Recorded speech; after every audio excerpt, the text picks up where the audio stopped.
Hi friends, இன்னைக்கு ஜஷிதாக்கு ஹோம்ஒர்க்லாம் கொடுத்து அமிச்சாங்க. First time வந்து பார்த்தீங்கன்னா ஜஷிதாக்கு ஹோம்ஒர்க் கொடுத்துருந்தாங்க. ரொம்பவே ஹாப்பியாக இருந்தது. ஜஷிதா ஜஸ்ட் ஒரு ப்ளே ஸ்கூல் தான் போகிறா. இருந்தாலுமே வந்து பார்த்தீங்கன்னா ஹோம்ஒர்க்லாம் கொடுத்து அமிச்சிருந்தாங்க ஃப்ரெண்ட்ஸ். ஃபஸ்ட்டு வந்து பார்த்தீங்கன்னா ஃப்ரூட்ஸ் வந்து மேட்ச் பண்ணுற மாதிரி அவகிட்ட கேட்டால் அவள் கரெக்டாக வந்து பார்த்தீங்கன்னா ஒன்று ஒன்றா காட்டிட்டு இருந்தா. ஸோ அதுபடி வந்து பார்த்தீங்கன்னா லைன் போட்டுட்டு இருந்தேன். ஜஷிதா ரொம்ப என்ஜாய் பண்ணிக்கிட்டு அவளோட ஹோம்ஒர்க்லாம் வந்து பார்த்தீங்கன்னா பண்ணிட்டு இருந்தா. நெக்ஸ்ட்டு 1 2 3 வந்து பார்த்தீங்கன்னா எழுதுறதுக்கு லைன் வந்து கொடுத்துருந்தாங்க. அது மேலே அவள் கை பிடிச்சி நான் வந்து பார்த்தீங்கன்னா எழுதினேன்.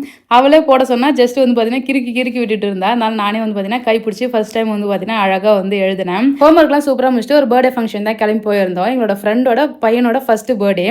சூப்பராக வந்து பார்த்தீங்கன்னா பர்த்டே கேக்லாம் கட் பண்ணிவிட்டு அதுக்கப்புறம் மொய்லாம் கொடுத்துட்டு செம்மையாக வந்து பார்த்தீங்கன்னா பிரியாணி செஞ்சுருந்தாங்க. சூப்பராக பிரியாணி சாப்பிட்டு அதுக்கப்புறம் குரூப் ஃபோட்டோ வந்து பார்த்தீங்கன்னா எடுத்துக்கிட்டோம்.